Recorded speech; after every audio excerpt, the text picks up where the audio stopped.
am I? Oh, right. My pocket dimension collapsed, forcing MC and I to fuse together in order to escape. Hmm. Seems I don't possess a body in this space. Well, since I'm currently stuck between dimensions with no idea of when I'll see home, I'll make up for lost time by talking about what anime I watched recently and give them a review. Because, that's supposed to be my job. So kicking things off, the first thing I watched was Maoyu. And there is one thing I can say about Maoyu, and it's that it's really fucking boring. The plot doesn't really go anywhere that you don't expect it to, and the character interactions, for the most part, are just not interesting. There are some cute little scenes with Demon King and Hero bantering, but their relationship never really goes places, leaving you blue-balled and wondering why you're wasting your time watching. Maoyu is about a hero, named Hero, that goes to fight the Demon King to end the war. But the Demon King is like, nah mate, society and environment classes. And he's like, that's part of the Australian education system, cunt. Only I get that. And so the two of them go off and teach everybody about potatoes or something. I don't know, it's not terribly interesting.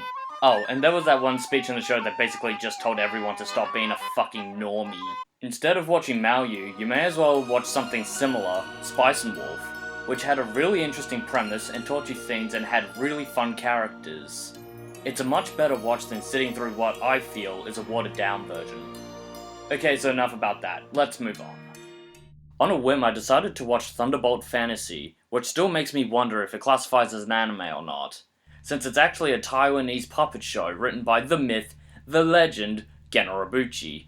I put off watching it for so many years because I thought it would be pretty lame watching a show played with puppets. But then the clouds parted, and the heavens played me a song by Hiroyuki Sawano.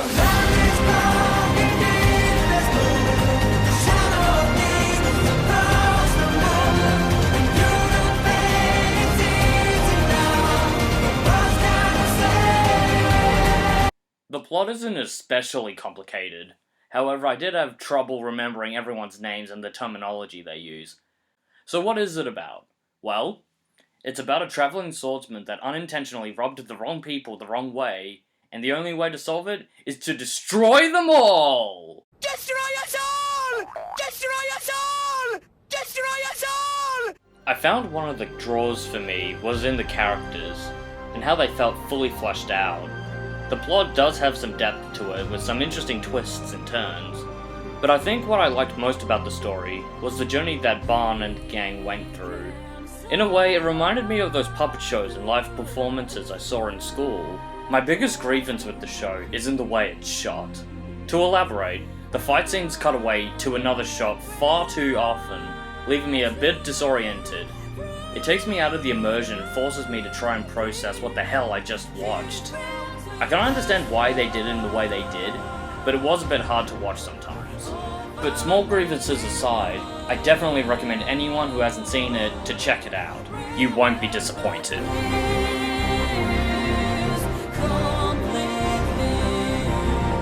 Lastly, I'll touch upon a show that I actually got some attention on, and that show is Bokuben. Oh god, how long have I been here?! For those of you that don't know, Bokuben is another harem anime based on a manga from Shonen Jump of all places, and is about a high school student called Naruyuki, who is bribed by the principal to accomplish the impossible task to educate two girls that are hopeless at studying a specific subject. Wait a minute, this is sounding familiar. Hang on a sec.